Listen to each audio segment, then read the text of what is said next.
2017. I'd like to call the meeting to order. Qualified applicant. Councilor Di Natale, will you lead us in the salute to the flag?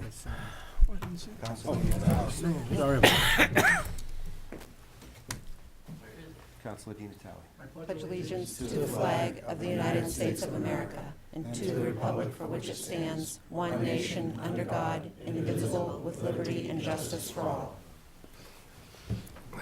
Madam Clerk, would you conduct the roll call, please? President Kushmarek, Councilor Bean, Councilor Boishman, Present. Councilor Bezal, Present. Councilor Clark, Here. Councilor Di Natale, Here.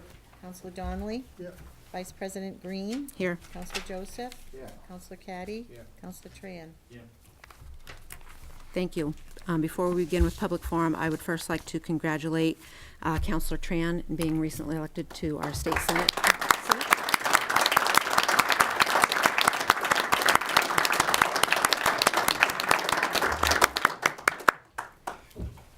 Public forum. Anyone wishing to speak on a matter on the agenda may do so for not more than 2 minutes. If you are addressing public hearing petitions, you will have an opportunity to speak at that time. Please approach the center table and identify yourself by name and address for the record and the item number on the agenda for which you are addressing. Does anyone wish to speak? Hearing none. If there are no objections, we will hear from the report from the appointment committee, which will be myself. Before us, we had appointments, a new appointment to the Board of Trustees for the Public Library, Mr. Matt Brune. Reappointment of the Chief of Police, Chief Ernie Martineau. Commissioner to the Department of Public Works, Mr. Lenny Laxo. Board of Trustees for the Public Library, Mr. Robert Favini and Mr. James Walsh. And to the Fitchburg Cultural Council, Cohen McKinich. Motion to approve the appointment committee report. Second. Appointments. All those in favor? Aye. Aye. Opposed? Motion carries. We'll now hear the report from the Committee on Records, Councilor Donnelly. Councilor Donnelly, report of records. Thank you. We have reviewed the records and they appear to be in order. Will the Committee on Records reports be accepted? Second. Thank you. Communications from His Honor the Mayor. Reappointment letter for Mrs. Nancy Maynard as a member of the Fitchburg Trustee on the Public Burial Grounds with a term to expire January 1st, 2020. Thank you. We'll send that to appointments. Communication reports from the heads of department. We have a Pension Reserve Investment Management Board, Year 44 CDBG Program Schedule, Community Development Office regarding combined environmental notice. Motion for communications on file. Second. Motion and second, thank you. All those opposed, any opposed?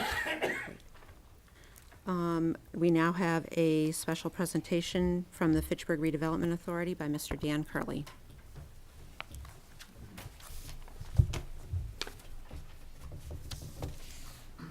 Good evening. Good evening, Mr. Curley. I've prepared a short summary of our activities, and then relying on history, I'm assuming that there'll be a lot of questions, and I'll be able to answer any of those questions. I'd like to give you an update on some activities in the urban renewal area, and I'm going to start with Building 2, in former GE building, Putnam Place. In this past year, as many of you probably know, with the combined effort of the mayor, the Community Development Department staff, the North Central Massachusetts Development Corp., and the FRA, were able to locate River Styx Brewing Company at Putnam Place. The project represents approximately $500,000 in private investment by the brewery, as well as an additional $220,000 in building improvements to the facade of the building done by the Redevelopment Authority. That project was installing the new windows that previously were hidden by the buildings 1 and 4 that were in the front. When those buildings were demoed, the old windows stuck out and really looked pretty dilapidated and out of place on a building that had so much money put into it and renovated. The company's located in 7,500 square feet at the west end of the building.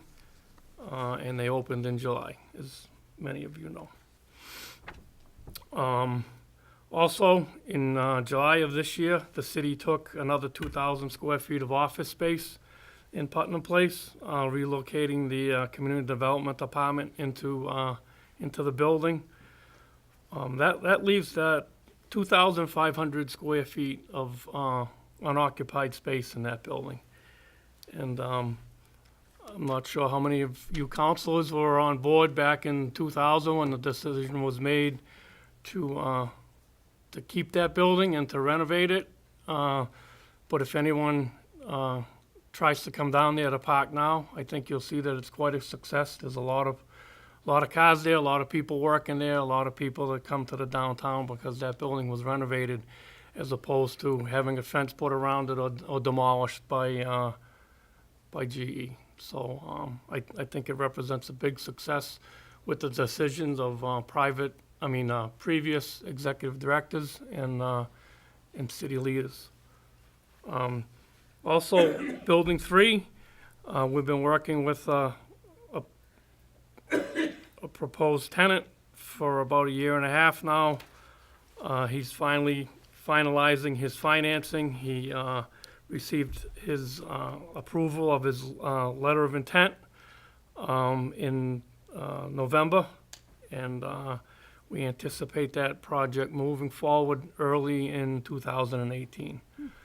They will be taking the whole building, and we look forward to that project coming to fruition. Approximately another 20 to 25 employees on site. So hopefully that goes as planned. Recently, we've received an application for the downtown housing program from Matt Fournier of 409 LLC for 4 housing units in 409 Main Street. And the Redevelopment Authority has signed a letter of commitment to reimburse them $20,000 upon occupancy permits for 4 apartment units on the 2nd and 3rd floor. I believe the developer is also accessing or received a grant from Reimagine North of Main Street Fit-Out Grant Program.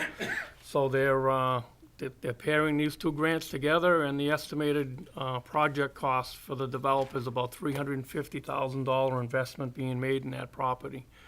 I believe the first floor is going to be a restaurant, and then with the 4 units of housing up above, that building at the corner of Pritchard Street and Main Street has long been dilapidated and ignored. So the FRA Board of Directors was glad to be able to participate with this grant to help move that project forward. The Redevelopment Authority has again partnered with the city on some demolition projects within the urban renewal area. In 2015, the FRA contributed $60,000 to assist in demolishing 2 dilapidated houses, one on Day and one on Myrtle Street. And in 2017, the FRA contributed over $285,000 to the demolition program with the city of Fitchburg, demolishing the Central Fire Station, Elm Street Alarm Building, and one of the buildings at 35 to 57 Main Street. The owners of 57 Main Street have submitted their plans for permits to the building department in November, and that structure that was left, that remains, is going to be completely renovated and developed for, I believe, 2 storefronts and a restaurant. The developer worked closely with the mayor's office and the FRA in coming to an agreement to get this project happening. Hopefully, the intent is that it was going to help spur development of the former Harper Building and 1 through 11 Summer Street.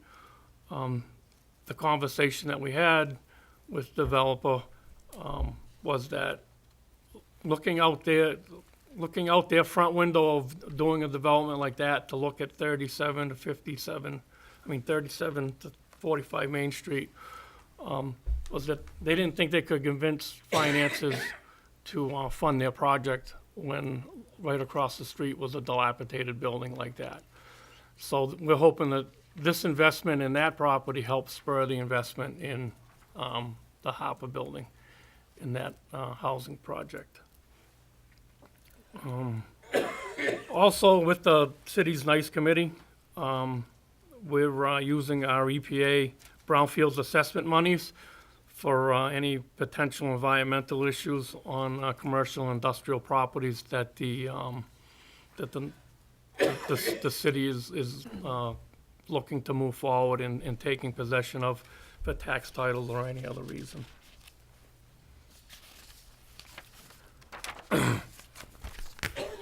Outside of the urban renewal area, a few of the projects, this past year, we sold a small parcel of land on Authority Drive.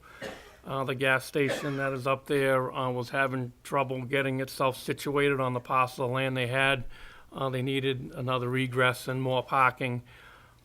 So the redevelopment authority had retained a small parcel of land under the power lines that was unusable when they developed that industrial park.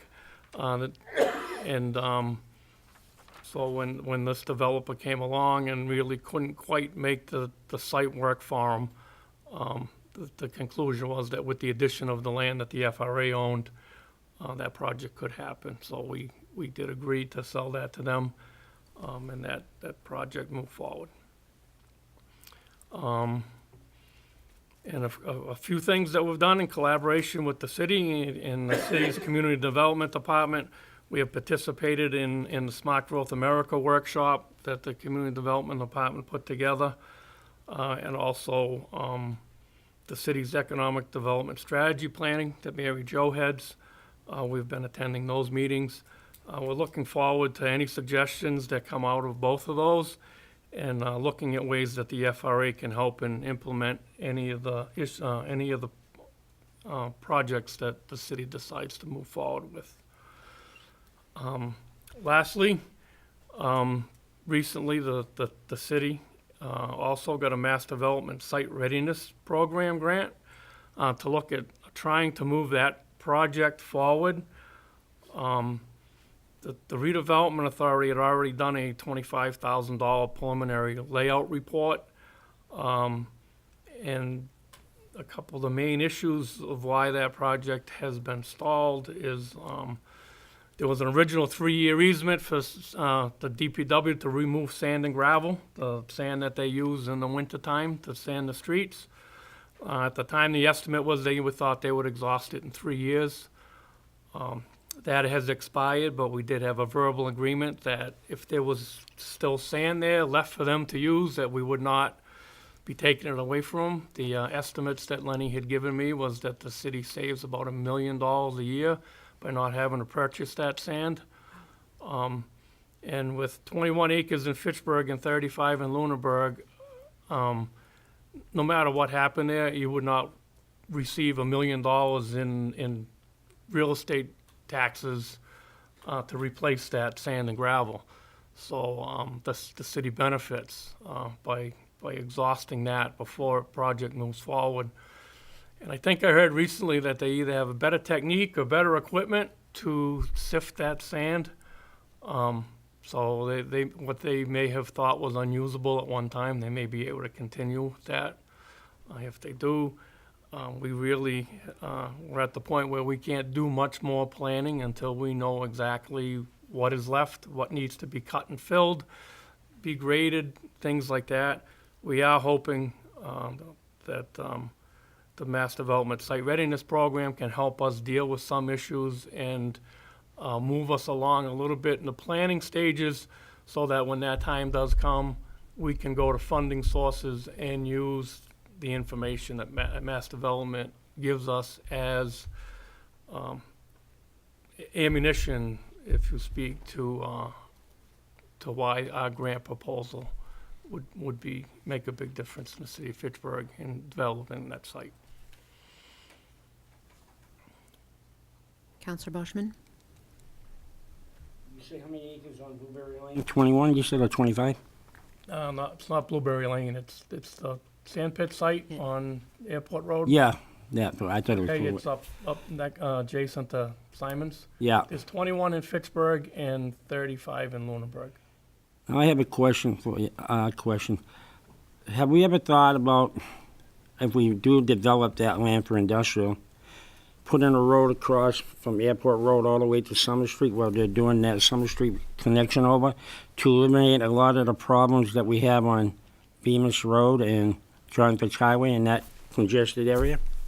The only plans we've looked at have been the site itself with access off of Crawford Street. It is landlocked by railroad tracks, which is why when the property was transferred to the redevelopment authority, that acreage in Lunenburg had to be offered to Lunenburg first, and we had to wait 6 months for them to decide whether or not they wanted it. The fact that it was landlocked with the railroad tracks was unusable for them. They would not be able to develop it, so they thought it would be in their best interest to have the redevelopment authority own the property. When it got developed, they would then be able to collect real estate tax in Lunenburg. If they were to do it on their own, that property would be inaccessible by anyone. Yeah, but what I mean is to put a road right across too. As you develop it, you can have Lunenburg help. So you're going right across the tracks and have the Lunenburg gates go issue, down. it's a railroad issue. And yeah, they got the tracks going. They got the gate going down so the traffic stops on your way to the hospital when the trains go by. That's why I asked. I think it would be beneficial for the redevelopment and beneficial for Lunenburg because you eliminate a lot of the traffic on Bemis Road and John Fitch Highway in that one corner. Yeah, all I can tell you is it has not been looked at. I mean, there's Baker Brook to be dealt with and the railroad tracks. So All right. as- And then, when we move forward, I can ask when they're looking at proposals. Right now, just putting an access road from Crawford Street in, yeah. the cheapest option right now is $10 million to open up 21 acres in Fitchburg and 35 in Lunenburg. Yeah, but is that putting in the underground, all the piping in and everything else? Yeah, that's That's just not right. bad. That's everything that's needed to develop the park. That's not bad. I don't think that's bad. Then today's standards? And the other question I gotta ask you, Airport Road, the City Hall, are you planning on a redevelopment to help out the tenants in there by putting solar panels on the roof so you can, I have no, Advertise? I have no plans on putting solar panels on no the roof. plans? All right, that's all I have to ask. Any other questions from counselors? Seeing none. Thank you, Mr. Curley. Okay, thank you. Moving forward, Public Works Committee, Counselor Caddy.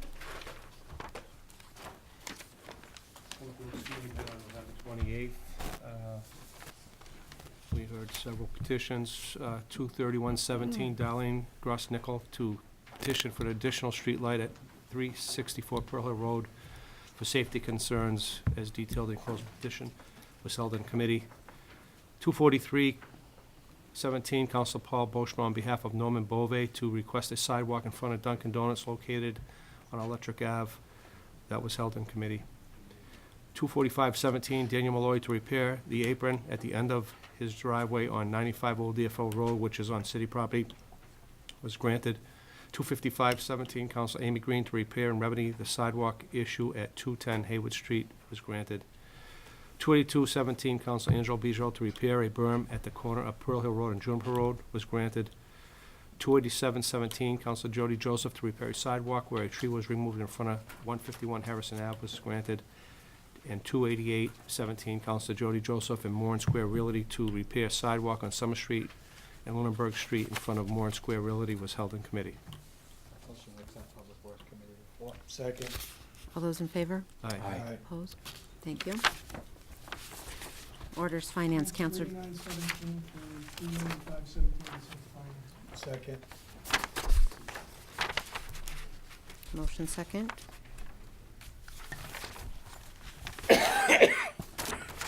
Next, a resolution 29617, adopting and endorsing the Westminster Home Rule petition to the General Court titled "An Act Authorizing the Town of Westminster to Exchange Land for the Continuation of Solid Waste Management and Disposal Service," as further outlined in the closed resolution. And I believe Mayor Di Natale are you going to handle this? Mr. Curry's going to Okay, present first, and we'll offer additional comment okay, thank you. following him. Good evening, Thank you. councilors. Hi, Mr. Curry. Very quickly, as the resolution states, recently the town of Westminster did pass through town vote at their annual meeting to conduct a land swap. Basically, this resolution is looking for the city of Fitchburg to support that, to also continue to support our landfill and its expansion. So we are looking to for the council to support that resolution.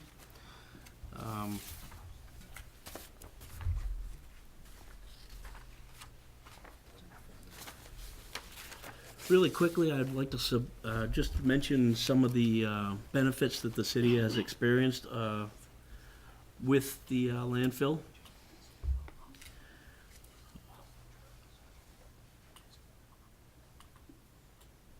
As in the year 2016, as far as trash collection or trash disposal, I'm sorry, when I speak about waste management and the landfill, I'm speaking completely on the disposal end. This has nothing to do with the collection end of it, which is also serviced by Waste Management. In 2016, we spent just under $500,000 to dispose of curbside trash, as well as a drop-off that the residents have access to at the landfill. In 2024, it is projected through a consumer price index that would probably cost us about a little over $500,000, which is just an increase of about $30,000 to $40,000. If we did not have the landfill, those numbers would escalate to about $2.2 million. Right now, we pay a disposal cost of about $40 per ton. That number would most likely more than double, almost nearly triple. Incidentally, some of the benefits that the landfill does for the city, obviously it collects trash, it disposes trash, it also takes our catch basin cleanings from the DPW street sweepers. It does help us dispose of yard waste. The yard waste in turn is composted, used for landfilling. A benefit to the city there, as well as soil created by the yard waste disposal and composting, does have a financial benefit. The landfill also accepts our sludge from our wastewater treatment plant at a decreased rate, also at $40 a ton. You would find that current rates are around $40,000 annually to dispose of our sludge. Without a landfill, that number would escalate to about, actually in 2016, without a landfill, number would just be right under $1 million to dispose of our sludge. Those are just some quick numbers. As far as benefits, I don't want to go too far and steal your thunder, Mayor, if you have any more comments. Pardon me?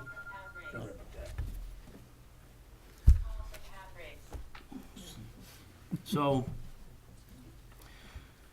as far as our relationship with Waste Management, the landfill has been operated since about 1970. It was operated by the city up until around 1984, I believe it was, somewhere in that range. In 1992, we did operate without a contract with Waste Management for about 8 or 9 years, but in 1992, we did sign a 25-year contract with Waste Management to operate our landfill. Very interestingly, within the landfill, there are several plots of land, some owned by the city, some owned by RCI Incorporated, which is a subsidiary of Waste Management.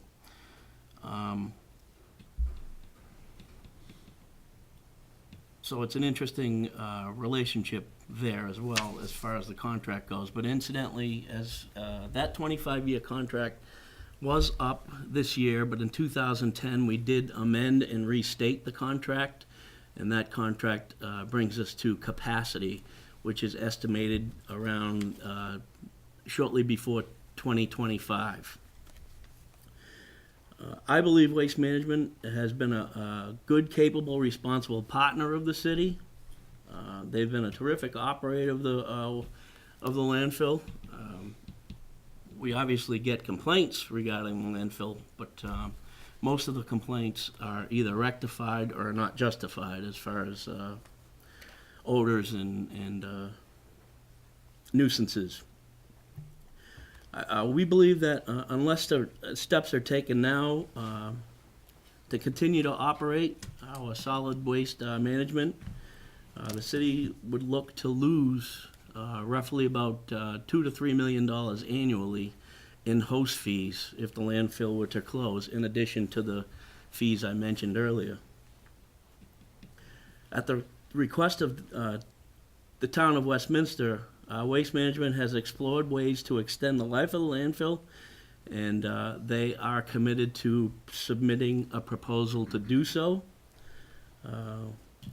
We'd like to obviously preserve and continue landfill operations beyond 2024, and also continue to benefit from that negotiated agreement.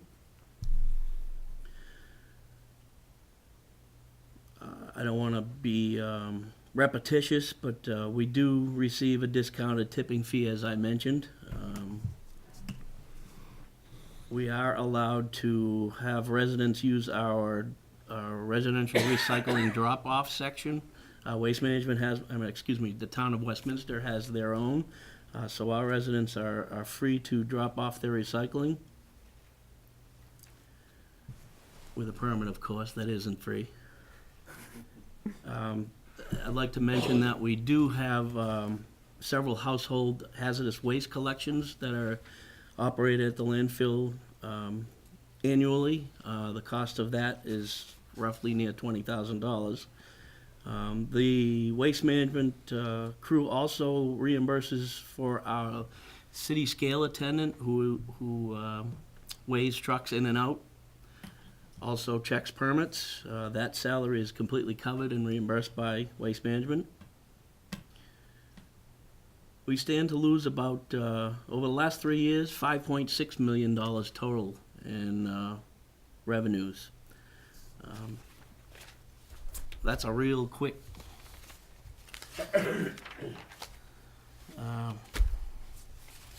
story behind the landfill. Any questions? Anybody? Counselor I do have the Dinatelli. Waste Management staff, area managers and district managers, if there are any specific questions. I'd like to make a motion to adopt the resolution 29617. Second. Speaking on the motion. Right, speaking to the motion, Counselor Donley. Or, I'm sorry, Counselor Dinatelli. Sorry. Mr. Curry, how many landfills are there currently in the state of Massachusetts? I think there's about seven. Several are due to close within the year. Several more will be closed by 2020, somewhere in that area. And do we have any idea if those, so that's seven including Fitchburg, or are we number 8? Including Fitchburg. So the other 6, you're saying that the other 6 are all going to be closed by 2020? Probably not all, but very close. And we don't know, or do we know if those other communities have plans to extend their life, or they're done? To the best of my knowledge, there are no plans to expand any of them. So they're, okay. Council President. So from that testimony, it sounds like within a few years, Fitchburg is going to have the only functioning landfill in the entire state of Massachusetts. It could, And, could occur. I mean, you would think that we would therefore hold a monopoly on all of these services and would we not, if we are successful in the extension, would we not, I hate to use the word profit for some people, would we not profit or benefit exponentially beyond where we're at now if we're the only one remaining? That's a question. I mean, wouldn't our revenue go even higher? I would have to think everybody's Well, gonna come to landfill's us now. permitted for an annual tonnage. Okay, That was 390,000 tons annually. That recently was raised to 520,000. who allows the tonnage increase? That's the Department of Environmental DEP. Protection. But is that a fair assessment that it would be more lucrative for us that these other places are closing shop? It certainly looks that way, yes. It's the state's plan, or originally the 2020 plan was to close landfills. There was supposed to be no need for a landfill. But the state of Massachusetts is slowly realizing that we're not ready for no landfills as of yet. So it was the state DEP was thinking that everything we dispose of could be Could be recyclable? recycled, yeah. Okay. I don't know how that's possible, but that doesn't sound like, so it sounds like as we get closer to 2020, which is fast approaching, it sounds to me like DEP's got to take another hard look at this and say, you know what, our fantasy thought is not actually happening. You know, so I'd like to know, they'd be interested to know when we, Have met with DEP over that, and like I said, they do realize that 2020 is not feasible. so there are options on the table to go beyond 2024? Or are we only focused right now on getting us to There are options 2024? on the table for a landfill expansion or for another 10 years due to a land swap. Because I think it's imperative to stress the point that we talk about the revenue, and this is an issue that we're talking about right now. I mean, the taxpayers in the city really need to pay attention to this, because this is not something to pass off. If this landfill does not expand, and we have to close it, it's clear to me that the city will be in financial peril. To lose $3 to $5 million in annual revenue, it's going to bankrupt us. It's over. So I hope that message gets across to our environmentalist protectionists, you know, since they're always looking out for us. But it's very scary. I mean, I will support any effort to keep this thing open as long as we can, not just because of the potential for even more revenue, but to sustain what we're currently doing. Because if we don't have that revenue, we are in financial peril, in my opinion. So I will support any efforts your office, in conjunction with Waste Management, has for ideas to expand this facility. I mean, expand it 3 times if you have to. I just hope the DEP understands what will happen if it doesn't occur, given the realities that you can't recycle every single thing that's disposed of. So I support the resolution, and I support whatever we have to do. My only other question would be, even though I know it's premature, is do you foresee any costs being borne by the city of Fitchburg for this type of expansion? Or is it, what's the likelihood we're gonna have to spend money to do this expansion, or do we have to spend any money? Presently, my thought is it would be a good idea if we spent some money on it. To put a dollar figure on it is impossible right now. It's too premature. But through negotiations with the town of Westminster and obviously the operator, I think it would be on our best benefit to own some properties if it's possible. I mean, it's a cost-benefit analysis to me. It's a no-brainer. I mean, if we had to spend $250,000 to buy land, Along with a land swap and exchange no cash. yes, so you could swap land, or if we had to spend $300,000 or $400,000 so we can collect another 10 years' worth of $2 to $3 million of revenue, Correct, simple math says that we'd be foolish not to do that. right.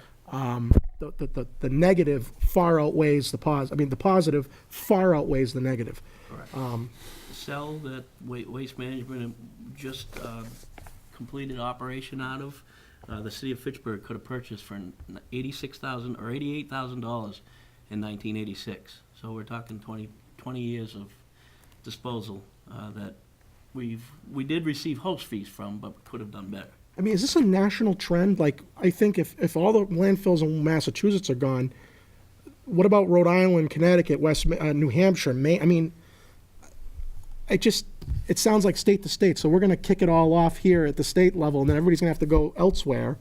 It's gonna cost everybody in the state more, basically. Yes, it is. So it's not just, we're gonna benefit, we're gonna be impacted the most because we have one. But other communities that don't have one, or do and no longer will, the costs are gonna be even more substantial because of I'm assuming the fees to haul this stuff off even farther. So this isn't just a Fitchburg concern, it's more exacerbated for us, but it sounds like it's a concern for every community in the state if there's no landfills left in this state in 2020, from a financial standpoint. So it'd be interesting to see what the state DEP and the legislature does, if anything, about this, because 2020 is in 2 years. I mean, this is coming very fast. Thank you. The mayor? Thank you, Madam President. I just wanted to shed some light on, the council is asking questions about other communities that have waste disposal facilities. To be specific, Southbridge, Mass, closing in 2018. Chicopee, these are projections now. Chicopee in 2018 as well. Taunton, Mass, 2020. Carver in 2020. And some of the facilities that would be impacted by this, Albany, New York, is pushing all commercial out of the landfill to preserve city airspace. Apparently, there's an airport nearby. This discussion has been ongoing with the current Baker-Polito administration. The Lieutenant Governor and I have spoken about this. It's most definitely prominent on the radar. Secretary Beaton and I have talked about it, and most recently, as a week or so ago, the governor and the city solicitor and I spoke about just this same issue. I explained to him, and he understands clearly, that it's a budget buster if we have to look at transporting waste to places like New York and Pennsylvania, because those are the only places that will accept it right now. That cost to us would be astronomical, not to mention your reported loss of revenue. The auditor tells me we're garnering close to $3 million a year in waste disposal fees. So, and Waste Management, as reported by Mr. Curry, has been an outstanding partner. We drive toward, we hope for even a greater relationship in the future. And the local legislative delegation is all on board with this. What they've done, and they've done an outstanding job, is a deliberative approach to this situation. It's not a problem. It's an opportunity, as far as I'm concerned. And they've done an outstanding job in bringing people into the room, the right people. And again, through my efforts, but also theirs, the administration on Beacon Hill is well aware of this, and they understand the gravity of it all and the importance of moving forward with this. So I would urge you to adopt and endorse Westminster's home rule petition. And again, there'll be other steps that we have to go through, one being the land taking in the legislature. But we believe that is certainly attainable. So, thank you.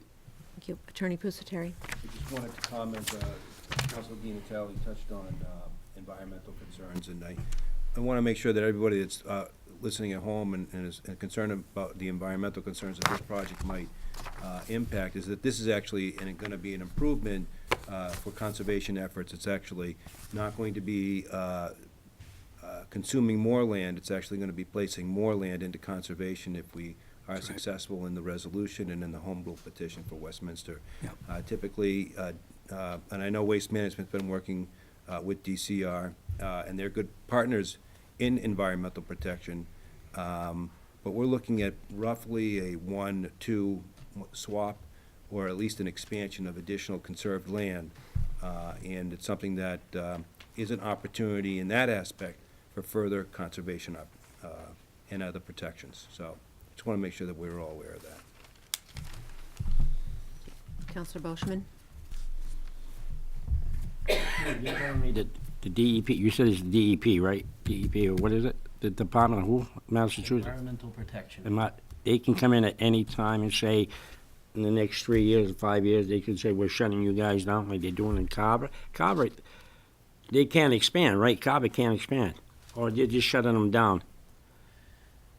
Landfills have a capacity, Right, I understand that much. so once you reach capacity, it's either expansion or you're done. So my question, I'm in favor of this, don't get me wrong when I ask these questions. When I told you before, my main concern is the people of Fitchburg, and I don't care about profits. Profits has no value with me. But, and I told you this the first time when we sat at the table, I see trucks coming in from Connecticut and the surrounding communities. Well, if we're taking in that much, 500 million or 500,000 tons, 38,000.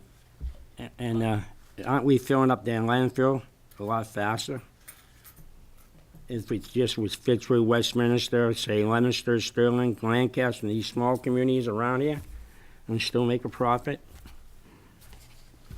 So we've had several years, as I said earlier, we've had several, the landfill had been permitted for 390,000 tons annually. Right. Since I've been keeping track of it, we have I don't believe we've made 250,000. It's been somewhere between 200 and 250,000 annually. That has left a lot of space for landfilling. These individuals can explain it a little better. Yes, it does shorten life in the quick answer, but the engineers can explain it to you a little better, that it's not a huge impact. Right, and Tom Murray, I'm a senior district manager with Waste Management. I'm Could responsible. you come up to the Sure. table, please?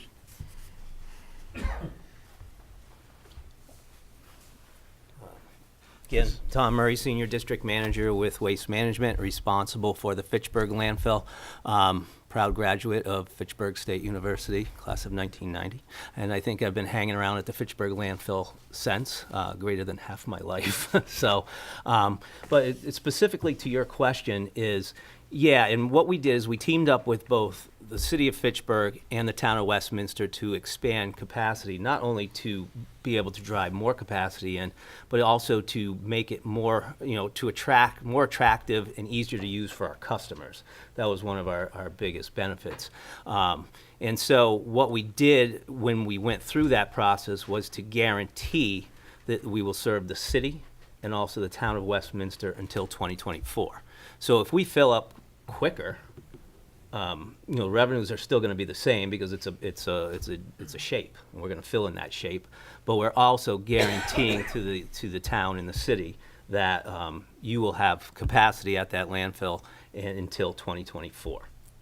Now, my other question, if I recall right, we had a meeting with wastewater treatment plant, Jeff, I can't pronounce his last name, and Narowski.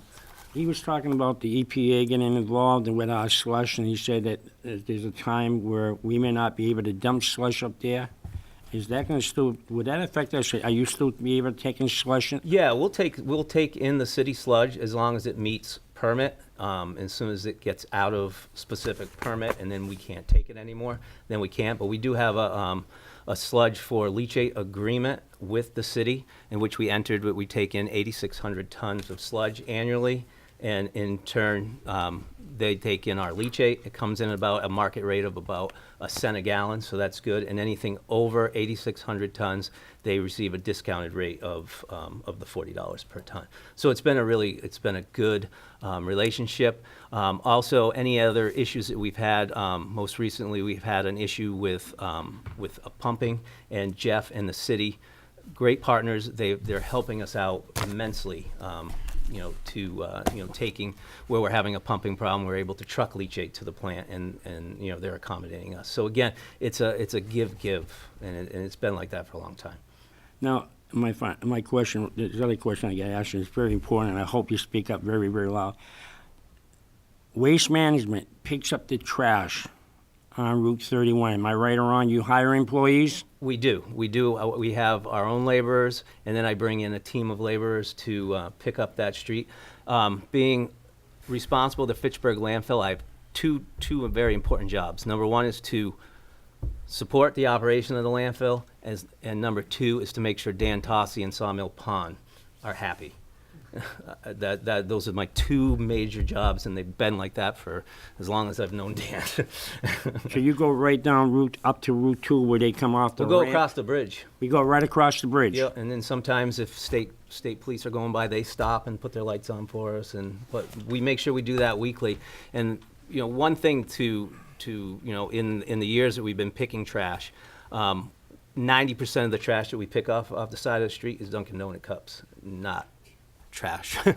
So, but, we're more than happy to do that. And you also go inside the woods and pick up papers and bags that blow into the woods? Okay. That's all I want to, I just want to make sure the city solicitor and the assistant hears that very clearly. Mayor, you too? Thank you. Counselor Joseph? So, I just wanted to make sure, even though they're permitted to accept 560,000 tons annually, you will only take in 200 and... We'll take in, yeah, because the way our permit goes is we can take 1,725 tons of MSW a day, but that's you're never gonna have perfect days. So we average somewhere about 1,500 tons. During the winter months, when it's rougher and when you have snowstorms and trucks can't get around, sometimes that would drop to 900 to 1,000 tons. But if you took 1,725, multiplied it by 6 days a week, 52 weeks a year, you come up with 538,000 tons. Okay, and just to speak to the prior councilor's enthusiasm, are you planning on taking in some of these other areas that are losing their landfill? Are you planning on using our landfill? We're a regional facility, and we take in MSW from all over Massachusetts. So do you plan on increasing your tonnage?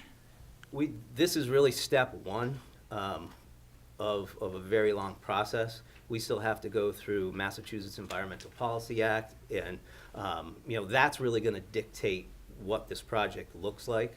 This right now is to be able to move forward to secure land. Without land, there's no project. Right. I guess I'm just asking that you would please preserve our... And again, and as we move forward, there's going to be many instances that we're back presenting this project in which people can then comment on.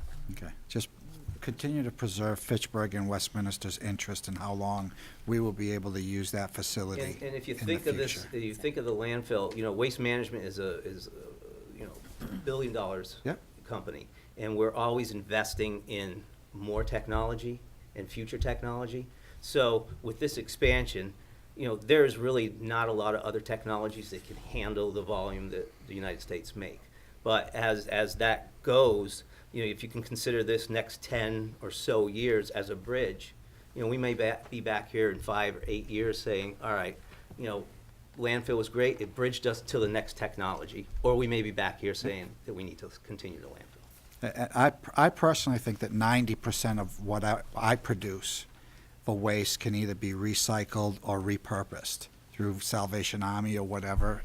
So I don't think that that's a far-stretched thing, that people could actually recycle 90% more of what they're putting in the landfill. And I think that we need to step up that efforts in Fitchburg for enforcement to make sure that people are enforcing recycling more than they are today.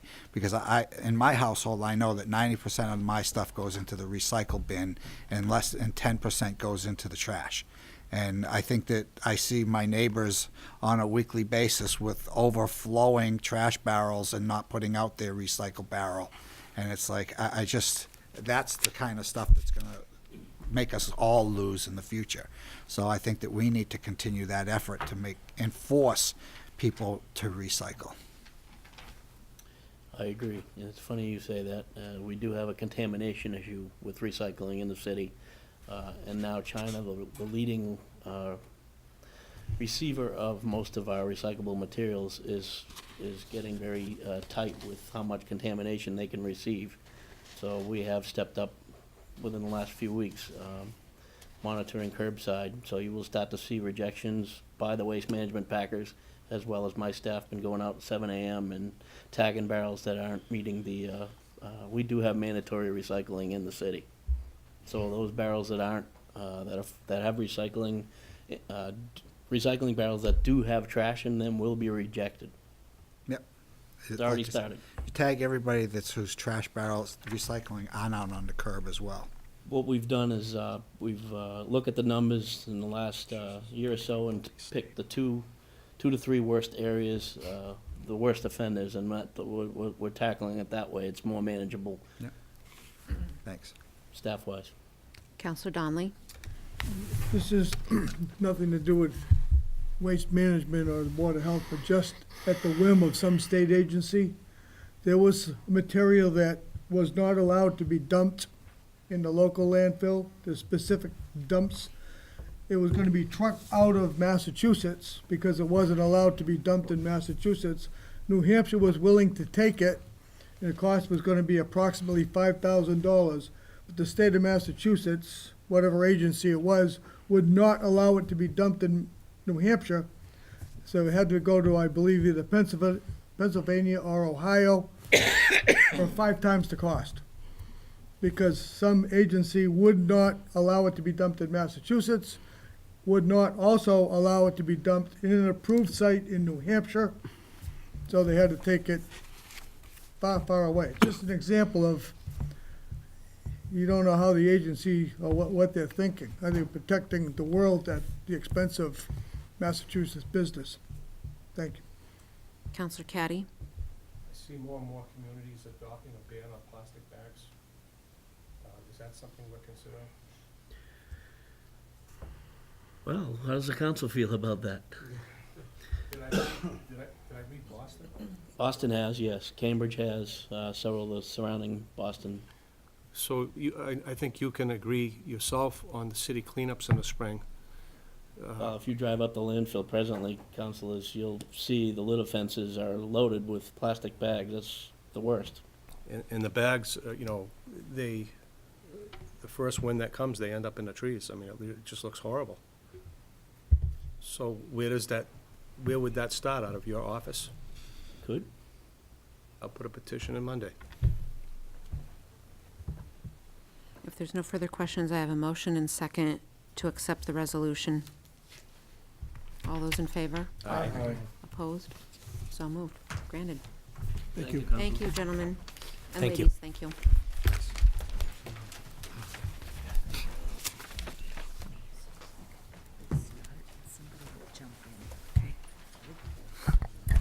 Moving forwards, ordinances, 273-17. Motion to ordinance. send 273-17 to its final reading, ordained, enrolled, and advertised. Second. Thank you. All those in favor? Aye. Good, that will be moving forward to its final reading. Ordinance 274-17. Motion to send 274-17 to its final reading, ordained, enrolled, and advertised. Second. All those in favor? Speaking on the motions. Speaking to the motion, Counselor Donley, or Tina Talley, I'm sorry. Good Anyway, thing you can't hear, right? there have been some questions that have been posed by some interested parties on this ordinance. I know this is the third and final reading tonight. And I know the city solicitor and assistant city solicitor, Mr. Skorsky, Mr. Barbadaro, have been involved. The question has largely been focused on this ordinance in its current form, clearly defining what constitutes a property that's abandoned or vacant. There's been some feedback that I've received that the language of the law as written that's being proposed tonight and has been proposed is vague. It's not clear. It doesn't provide any definition of what constitutes abandonment. And I just wanted to bring that to light tonight and get some feedback for the public on, from reading the ordinance, it sounds like that is the case. We're not clearly defining it. But I would just like to know why that may be and why we feel as if keeping it, if you will, in a vague status in terms of what does abandoned mean is going to improve the process beyond what it's already at. I understand when we did this ordinance, We did it so we could clear away some bottlenecks. First the city council, and then it went to the ZBA, and that caused more bottlenecks, so we wanted to get it out of there and put more discretion in the hands of the building department to determine case by case what constitutes abandonment and what doesn't, and then go through the proper channels. Maybe not ZBA, maybe just through the building office. But now I'm getting some feedback that there's confusion as to how the building commissioner would determine what's abandoned and what's not, because it's not defined in the statute that's being proposed. So my first question is, why is it not defined? Can I answer that? Yes. So I'd like to start by answering, and I want to allow Attorney Tree to clean up any messes that I might make as I go through this process with you.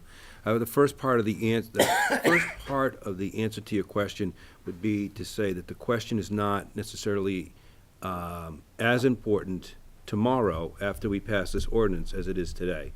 So if a property is determined to be abandoned or not used after we pass this ordinance is designed to facilitate the rehabilitation of that property. So today, if the property is determined to be abandoned, well, then that means you're going to be referred to the Zoning Board of Appeals, and they're going to make an analysis based on certain criteria to give you a special permit so you can rehab your property. After you pass this ordinance, Counselor, that determination, even if it's made by the building commissioner, is going to allow us 3 different avenues to facilitate the rehabilitation of that property without having to go to the Zoning Board of Appeals. So first and foremost, I think, and I beg the council, let's give this a shot, because I think we're going to find that that's going to be a non-issue. Second part of the answer to your question is that abandonment is a term that's been defined by law. It requires at least some mental state and some voluntary act. And that's basically what the definition is in all the cases. And I'd suggest to the council that with that statute, which we had, in essence, have kind of adopted when we look at this particular type of an ordinance, and the number of cases year after year that the courts struggle to define abandonment, not just in the context of this situation, but in the context of other situations, it has laid out those 2 factors, and it asks any fact finder to use the whole totality of the circumstances to tell us if a property's been abandoned. So a property could be abandoned for a number of different reasons. We were just reading a case where a property was so-called mothballed. We all remember, mothballs, what those used to be, and used to put those in to preserve it. Well, I just read a case that said, well, when they mothballed it in this particular instance, they were trying to preserve it, so they weren't really abandoning it. In other cases, they could say, well, they mothballed it, which means they walked away from the property, and they tried to preserve it to keep the structure, but not necessarily all of the uses that the structure had. I know that we have constituents that come and are telling us that our commissioner defines abandonment by simply a foreclosure happened on the property. Well, that's not actually accurate. If there's a foreclosure on the property and then a non-use of the ongoing use, I think in one case was a 3-family property, well, those 2 factors may come into play to determine that there was the intent to abandon the property and an affirmative act to do it. So I think we get on a slippery slope when we try to say abandonment means whatever this court has defined it to mean, and I think we have it here, the intent to abandon accompanied with a voluntary act. That's what it means throughout the entire Commonwealth of Massachusetts. But in Fitchburg, it's going to mean something special. I don't think we should do that. I think we should give this ordinance a try. I think we're going to see that once the mayor signs this ordinance, and I hope he does tomorrow, that this is going to streamline even those cases where we have a finding of an abandonment. So right now, the commissioner is not following, obviously, this ordinance that's proposed. It's not codified yet. So it's still under the old statute. That's correct. So if you have a property that's foreclosed on by the bank, Yes. but there are tenants that still live there, Yes. would the realtor or whoever is selling that property, how would they convince the city that it's not abandoned even though it's foreclosed on? Would they have to provide some kind of proof? And if that's the case, what proof would they have to provide? And should that not be somewhere written? The way I'm going with this is some people may not know. maybe it's their due diligence to know this stuff or to find out, but they may not know. So how do we make it more clearly visible to those interested, this is what you have to do in those kinds of cases? Or is that just a matter of asking the building department, what do I need to do so you don't send this to ZBA? To provide proof of occupancy that it's not actually abandoned and vacant. Because that's the concern, is it's gonna go to ZBA purely because it's foreclosed upon, even though there's people living there still. Right. And I just want to make it clear, I hope, that that's not the case. We should give the person an opportunity to prove that it is in fact being used still, even though it's foreclosed upon. So certainly the burden, if I can answer that question. Yep. The burden would be on your petitioner or your applicant to come in the building department and provide evidence of the continuation of use. So the simple foreclosure may happen, but we may have a three-family property that's still occupied by three families. Or we may have a three-family property that's occupied by two families. And there was some maybe exchange or new tenancy imminently coming in for the third floor. Well, you have a foreclosed property there, but you certainly have a continuation of use. You may have a foreclosed property, and it's only been continued to be occupied by one family, and it's been occupied by that one family for a period of time. If that was a pre-existing non-conforming use as a three-family, but now it's only been used by one family for and abandoned, that three-family use, well, that abandonment would hold up. That would be what abandonment is in the law. Now, in this ordinance, we can fix that. When we pass this ordinance tonight, and the mayor signs it tomorrow, we're gonna be able to streamline the rehabilitation of that three-family, whether or not there's gonna be 50% rehab done to the property, it's gonna go quick, or whether or not there's some specific findings that are gonna be made, ensuring, building code, health code, and other safety and other improvements are gonna happen to the property. We're gonna put that right through. Okay. And the building commissioner is anxious to begin to apply this ordinance. I wanted to get his, Right, and I do think that Mr. Barbadaro would like to speak on this. I got yeah. one- Oh, if I could sorry. have one follow-up. I apologize too, since this is a final reading, but I mean, as we've been going through this process, I've been getting these questions of late. So before we codify this, I wanted to talk about it. That's why I wanted you to come tonight too, get your take, because you're all interested players here. So, So, obviously, on the issue of abandonment, we don't want to interfere with a substantial body of case law, create new standards that are going to lead to more litigation for the city.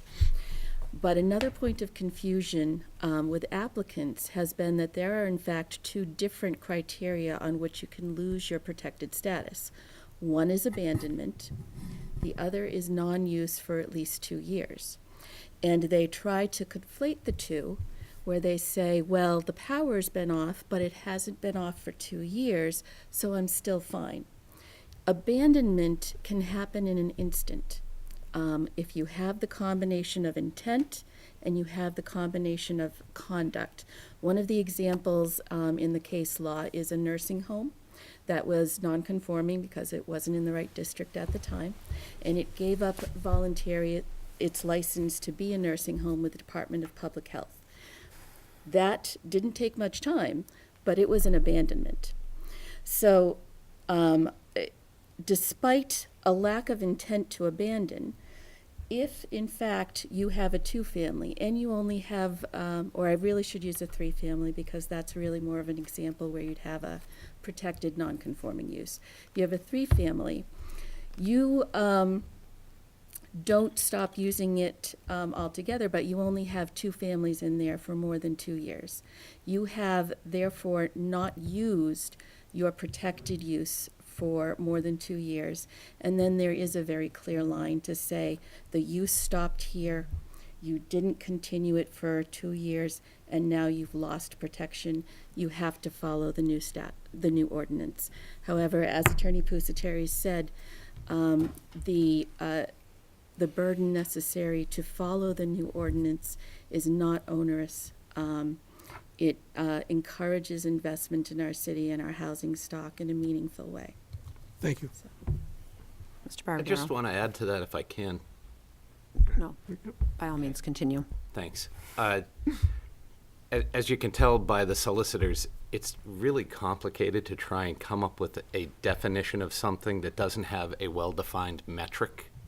So what you're doing is trying to step into the mind of a person who is letting go of their property for whatever reason. Perhaps they can't afford it, so they just stop paying their bills, and then they move on. Well, that's abandonment. But if you think of it, forget the legal aspect of it for a moment. Just think, if someone decides to let go of their property and stop caring for it, that is abandonment, and it can happen instantaneously. And so far as having properties with occupants in it, I'll give you an example of why an occupant in a property can still be abandoned. The owner of a property, and this is one case that actually came to the building department, where the water had been shut off for 3 years, said his building was not abandoned and not used because there was a squatter in the building. I don't know where they showered. I don't know what sanitary facilities they had. They certainly had no cooking facilities, but that was the argument that was presented. Other arguments that are grayer are when someone owns a building and they have a tenant and they start taking the rent and they stop paying the mortgage or repairing the building. Then the tenant stops paying the rent for a period of time. Then the landlord moves on and the bank takes the property. That's an example of abandonment, even though someone is in the building, because that person in the building is not paying rent and not being evicted, so that there's no affirmative action by the owner. In fact, he walks away and lets the bank take the property. That's the bad news, that abandonment is tough to figure out. The good news about this, well, the definition of abandonment will not change in this ordinance. It was always gray. It's gray in the law, and it will continue to be gray. But it's basically one of two hammers that the city solicitor has to extinguish bad uses and bad structures that are not in harmony with the city. And if you start tinkering with it, you might take away their ability to win in court. So that's something that should be considered. But the good news is that the new ordinance will probably, of all the people who come into the building department looking to get their properties reinstated, this new ordinance will take care of so much of it that it's almost irrelevant to single-family and two-family dwellings. A person comes in with a single-family or two-family dwelling and they say, I might be abandoned. Well, the building department under the new ordinance will just say, great, we'll come by tomorrow. We'll look at the building and see if it's safe. If the building is safe, it is reinstated. It is once again protected, and you can start using the property right away. It's that simple. So, and it goes to the same pre-existing non-conforming status that it had currently. That's most of them. There are others. There's commercial uses. They need more scrutiny. But what we need to do is allow the ZBA to only scrutinize on the things that are critical and move through the things that are not critical, which this bylaw will do. And then there is an in-between part of this bylaw where it may be crucial to have them looked at, but we can also fast-track a lot of it. And we're going to use public safety as our benchmark for fast-tracking. If you want to make your building safe and it's a multifamily, we'll move it right through. That's the whole thing in a nutshell. If you try, the law that controls our city code is, for zoning, is 40A. And Section 6 of 40A has that abandonment. And we parroted that language in our city ordinance, zoning ordinance. If we try and create a metric for abandonment, what we'll wind up doing is we will wind up allowing some to be protected that the law would not otherwise allow, and then impose rules on ones that the law would otherwise protect. And we will start creating some conflict there. So I think we can handle this with education. I've got a great HUD document that was done in 1991. It's got a lot of case law on it, all in there. There's a section on abandonment of pre-existing non-conforming structures. You can read it. You can, people can, try and figure it out from there, and then they can come in and ask questions before they go investing in properties, particularly commercial properties or multifamily properties. And we can help them out in the building department before they spend their money. So that's, Stay right there, stick around, there may be other questions for you. Counselor Beazall? Thank you. So presently, do we have a list of abandoned buildings in Fitchburg? we have a list of properties that I get from the health department when a bank takes a property in foreclosure. And that's an indication. It's not etched in stone, but it is an indication that someone gave up on their property and abandoned it. Okay. So the problem I think that we've faced in the past is people have bought properties and then all of a sudden they've gone to City Hall and they've been deemed abandoned. It seems to me like we need to make people aware that these properties are actually abandoned before they spend their money on them. So if I'm selling somebody a home and they say, oh, this is great, we want to move in right away, and all of a sudden they go down to City Hall, once they've invested their life savings, and you say, oh, guess what, this is an abandoned building, you're going to have to go through this process. That's horrible. We shouldn't be doing that to people. If people buying something, they should know what they're buying and what the city is expecting from them before they buy it. And I also think that if you said to somebody, hey, look, your building's been abandoned, Mr. Bank, for 12 months.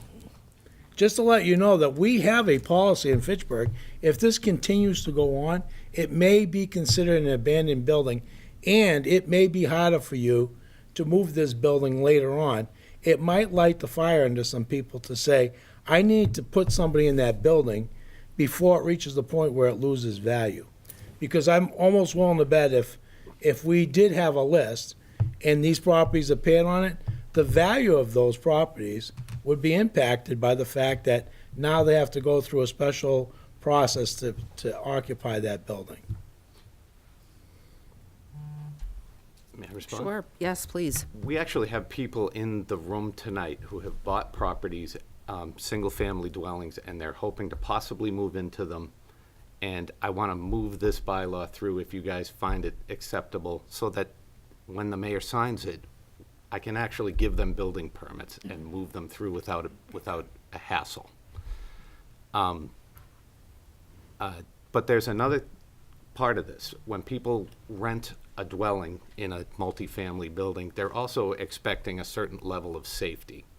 And what happens is if you have an older triple-decker, six-family, the prior owners who are getting close to abandoning are siphoning the money, all of it out. They're not reinvesting in the property at all. The property's 100 years old, and it becomes so broken down and a fire hazard, it's unsafe. Then they move on, then the bank forecloses on it, and then my opportunity to make the building safe is right when they come in and it's abandoned. And so, there's two ways to look at this. One is homeowners are trying to buy houses and move into them. Well, we're fixing that. But the other is when someone comes into the city and wants to rent an apartment, they shouldn't have to be worried about dying in fires. Yep. And there are a lot of fires. I'm not used to seeing the numbers of fires that I've experienced working for you. I haven't experienced the number of deaths that happened last year, and one just recently in a fire. They're all in dwellings, so it's important that we not rush through getting these buildings safe, but let's move through the ones that we can easily move through. Right. And there again, I'm not saying that we need to rush through these buildings. What I'm saying is, if you had deemed that building abandoned, it would prevent people, and we've had them come before us, who have given their life savings, $40,000 or whatever, to take over these buildings that are nothing but a piece of junk. And now they get to the point where now they go to the city, and the city says, oh, you've got to do all these upgrades. Well, if they had known all of that, they probably wouldn't have bought that building. And that's all I'm asking is just some kind of truth to let people know that it is on a list, and you are going to have to do something to get the building off the list. I've never not talked to somebody who said, I have a property and I'm concerned about I'm thinking of buying it, what do you think? I never go, I'm too busy to talk to you. We will talk to you. We will tell them we usually know when the utilities have been off for an extended period of time. We will tell you that, we know when that you could call the water department. When was the water off? You can call Unitil. How long has the electricity been off? We definitely will work with people who want to come in and find out these answers in advance. But there is no guarantee, and that's because it's land speculation. I used to do it for a living, and I know that some of the counselors here do land speculation for a living. And there is a risk associated with it, and there is a commensurate amount of money that you earn by speculating. So if you know how to do it and you can be effective at it, you can make a very good living out of it. If it becomes something that anyone can do, then it's not, it can be more prolific, but it becomes less valuable to do. But that's part of the risk if you're not a homeowner buying your first home, you're a business trying to make money renovating. These are the risks that, you need to be aware of, and hopefully, you'll come in and try and find some answers, and hopefully through education, and, we can provide some documentation to help people figure it out for themselves. That's all we can do. We're joined by the table by Mr. Sarowski. You would like to comment? Yeah, it came closer, not just because I was so interested in hearing what you had to say, Councilor Bisol, but I think the point that you had made about ensuring that folks that are buying properties are aware of the challenges inherent in them, I think is also, the onus of that really falls also on the real estate community. And, to that end, and working in an education campaign, actually just earlier this morning, AJ Turingi, New View Community, some folks from my department, Mary Jo Bohart, we're working on planning an event later in January, right at the tail end, to work with the North Central Mass Board of Realtors to, among other things, talk about marketing the city and how to work to better convey accurate information from the realtors to prospective buyers. And part of that would be an education campaign talking about this ordinance and what I hope to be is a more streamlined version of it. But in any event, making sure that people are aware of the abandonment and the non-use and how that, affects the product that you're buying, just as if I know that you're in that community, and if you were selling a home to somebody and you noticed that there was a hole in the roof, you'd want to let the buyer know because it's a risk they should be aware of. And I think in the same case, this is a risk that buyers should be aware of, and the realtor community really needs to work with them on that. And I know we've talked as well in the future about conducting some further outreach sessions to that end and really working to educate the community, because it really is an education piece as much as it is a streamlining on our part. And just wanted to echo what everybody else is saying in supporting this. If you guys recall, the first night that this petition was brought forward was my confirmation hearing. It was a wonderful evening, but I've been here a long time now, so long you're probably all sick of seeing me, but just to give you a sense of how long this has taken from conception to hopefully today getting this ordinance passed and the next day signed. If you take a look at the ZBA's agenda for their next meeting, I think there's 16 items now on the agenda. 14 of them relate to this ordinance. And if we could have passed this a month ago, 14 of those items wouldn't have been on the agenda, and the ZBA would have a very quiet and efficient meeting. To that end, if the mayor signs, if it's approved here by the council and the mayor signs it tomorrow, I'm calling 14 people and telling them that they should withdraw without prejudice because they can just get a building permit. So that would make that meeting, instead of go to midnight, end at like 9, and everybody will be happy. Mr. Zarella, you can eat dinner early next Tuesday. That would be nice. Thank you. I've got Counselor Joseph. Do you have a rough idea of what the percentage is of people buying investment property versus people buying personal property that falls into this category? You want to guess from me? I would I can give you a say- guess. I would say 80% investment and 20%. So I would assume, and again, what assuming does, that the people that are out to invest in property should know the rules and regulations because it's their business. Yes, but because when you're talking abandonment, it's hard for them to know that answer, because to find the answer, they have to dig for information, and then they have to put it together, and then they have to make a case to me. And if I don't agree, then they have to go and make that same case to the Zoning Board of Appeals. And it's a difficult thing. But I don't see any way of making it much easier, except to say that for about 75% of the ones that come to me, they're 1 and 2 families, and it just won't matter anymore. It literally won't matter. And then of the rest, there's going to be a handful of them that are so in such deplorable condition that they will be willing to renovate them, and those won't matter. Those can go in by right. And so there will be some leftovers, but we'll have addressed most of it.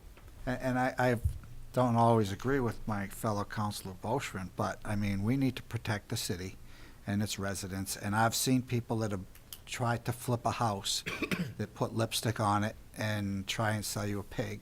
And then there's people that actually do the job right and do the job so that somebody that's going to move into it as a first-time homeowner is going to get a quality house. So I've seen both, and they're in my neighborhood. And so I much prefer to be with that investor that wants to do it right. And hopefully that's the person that you get to know and the people that you get to see every day, and you get to realize who the people are that don't want to do it right. Because I see the one behind me is still for sale, and it's been for sale for a long time because all it's got is lipstick on it, and inside it's a dog. And I feel bad for the people that are going to buy it, because it has the exact same problems that it's had for the last 10 years, because all they did was put siding on it, a little bit of roofing. They even took the garage that is basically falling apart and put siding on it and a roof, and it's just waiting for the next wind to blow it over with the siding on it. So it's just, some people just don't do it right. Counselor Boschman? Andrew, I want to explain something. I got a house in Clegon. Mr. Curry can verify this. It was 427 Oak Hill Road. It was vacant for 10 years. And the only reason why Bank of America moved is because I kept on getting on his back, and he got on the AG's back, and the AG went in there and started taking it for receivership. It was vacant for 8 to 10 years. Depending who you talk to, they'll tell you, no, it hasn't been vacant for 8 to 10 years. But the house, I live in the neighborhood, and I've seen it every day, and I know what I'm talking about. It was vacant for 8 to 10 years, because I drive in the neighborhood. My problem I'm having, as a city, we should be taking the banks to court, not the AG, the city of Pittsburgh. You want to eliminate the problem? Take them to court. They don't want to pay. Son of a gun, they'll move those houses, and they'll get them off the vacant list. They don't care. They don't care. We took a house, and Council Donnelly was at that nice meeting. The people didn't pay rent. They didn't pay their taxes. They didn't pay the water bill. I would call that abandonment. Why? Because you had somebody living there, but they weren't paying anything. They paid absolutely nothing. And you know who paid for it? All of us right here paid for them. It's an abandonment. They weren't paying anything. How, I don't want him to do the realtor's job. Let the realtor do their job. They want to sell me a house? Tell me. It's been vacant for 2 years, Mr. Boschman. This is what you have to do. This is what I'm paying them that big commission for, $5,000 to $7,000 to $10,000. Not you. You got enough to do to put up with me. But anyway, we ought to be going, and I repeat it, we should be going after the banks. That's who we should be going after. We shouldn't be sitting around and saying, oh, geez, I feel sorry for you. You know who I felt sorry for, Andrew? You talked about her. She lives on Cedar Street, 70 Cedar Street. She's invested $70,000. Know what we did as a city? We told that poor lady that all she can do is put a single-family house and a multifamily. I was really upset with that. But because the realtors didn't do their job and tell that client, hey, look at this property has been abandoned for 3 years or 10 years or 5 years. And you know, by the rules, basically you gotta have 2 parking spaces per unit, which is 6. You're gonna have a hard time. But they weren't thinking about her. What they saw was the dollar signs. The dollar signs. And I am no different than anybody else, believe me. I like money just as much as everybody else. But we're hurting people. And I want the city solicitor, and I want the mayor, he's a good speaker, I repeat that, to tell the city solicitor, let's go after the banks. Go after them. They sit there, and they let them empty because nobody's doing their job, and we're not going after the banks. We're not going after them. We let them sit there for years. Years. And then we want to make all kinds of rules. Councilor Joseph, I agree with you. They only put a Band-Aid on it, and I can tell you many houses that I looked at. And I think Councilor Donnelly could tell you the same thing. They put a Band-Aid. They put a little bit of white paint. Woo! Look at that. Doesn't it look pretty? And then you buy it for $150,000, and the next year you're going to spend another $75,000. You say, the hell with this, I'm walking away. Now we get the same freaking problem again. The same problem over. Sorry. It's okay, Counselor Boschman, but I do have a motion and a second Well, I'm going to support it. to move this. And That's the question. I have a question from the audience. If you could come forward and just state your name for the record, please, name and address. James Grealish, 42 Pacific Street. Just speaking to the definition of abandonment, the problem real estate agents have is that we can't represent abandonment. We have no idea how it's going to be interpreted. Up until 4 months ago, it was almost never used. We always went with the 2-year vacancy rule. There's probably only 5 or 10 of us that disclose it because we're the only ones that know about it. But with the abandonment, we don't know how to disclose it because it's now open to interpretation. If you gave your house to the bank because you knew you were losing it, is that abandoned? If you did a short sale, is that abandoned? If you were there and the bank had to make you leave or paid you to leave, is that abandoned? If the instant the bank forecloses, you now have to prove that it wasn't abandoned. The one case I have before with the determination the commissioner sent me, he basically said I had to prove that the property wasn't abandoned. How does a bank prove a property isn't abandoned? They can't. They don't know. So therefore, every foreclosure is abandoned. There's no way to prove that it He had wasn't an abandoned. opportunity to speak at the beginning of our meeting. He shouldn't be allowed to speak during this. I asked Councilor-elect Zarella whether I should wait for the petition or speak in the beginning, and he said. It's a I should council, wait. it's the rules say. As a point of, Give him 2 minutes to wrap up. All right, we will allow for 2 minutes to wrap up. Okay. So when I called the Attorney General, she suggested that if this was a town, she would recommend that they define abandonment for this ordinance. She said for cities with their own city solicitor, they don't get involved with recommending for ordinances that they do anything. That's why I'm hoping this can be revised later. Obviously, it's people waiting for this petition to work on properties now, but a definition would help. Up until 4 months ago, foreclosures were not considered abandoned in Fitchburg. So this is a huge expansion of policy just on interpretation. And I know one of your goals is to force the banks to move faster. This does not force them to move faster because this says the instant you foreclose, it's abandoned. So this tells them to go slower because I've already told all my clients not to foreclose until this is resolved. Because if they foreclose, it's abandoned. If there's no parking, like 36 Rockland Street, then they have a deed restriction put where they can't sell the house to anyone else because there was no parking when they bought it, even though it was only vacant for 4 months. Mr. Yes. Oh, you're talking to the wrong guy, yeah. Mr. But it was Grealish, only vacant for 4 months. we're So it was not done the hearing 2-year comment. vacancy rule. Thank you. Yep. I have a motion and a second on the floor to move forward, sending it to its final reading. All those in favor? All those in favor? Aye. Opposed? Passes. Petitions.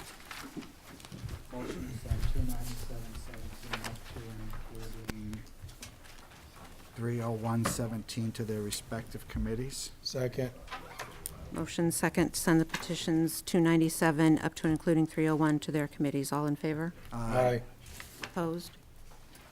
Motion to send 30217, 30317, 30417 to public hearings on January 4th. Second. All those in favor? Aye. Opposed? Moves forward. Motion to do suspension, what has to happen with 305? Is that a suspension of the rules? We can choose to suspend the rules, or we can send it to Public Works. Motion to send 30517 to Public Works. Second. All those in favor? Aye. Opposed? Thank you. And before we adjourn, I would just like to read something regarding our upcoming event Saturday afternoon. Pride is hosting memorials on Main Street this Saturday, December 9th from 1 to 4:30 p.m. The day will start with the Fitchburg High School football team and cheerleaders on 2 hay wagons to celebrate their Thanksgiving win. The hay rides provided by Hollis Hill Farms will be available all day for everyone. We will be roasting chestnuts and will have a bonfire complete with baked potatoes. Chartwells from Fitchburg State University will be providing warm cookies and hot chocolate for the children, as well as Hollis Hill Farms providing hot apple cider. TD Bank will host Santa and his elves, and Reimagine North of Maine has purchased 600 Christmas stockings filled with candy for the kids. The other major sponsors are Ed Collier Photography, Fitchburg Cultural Alliance, and J&R Glass. The Arc and Centro will be hosting our Sensitive Santa.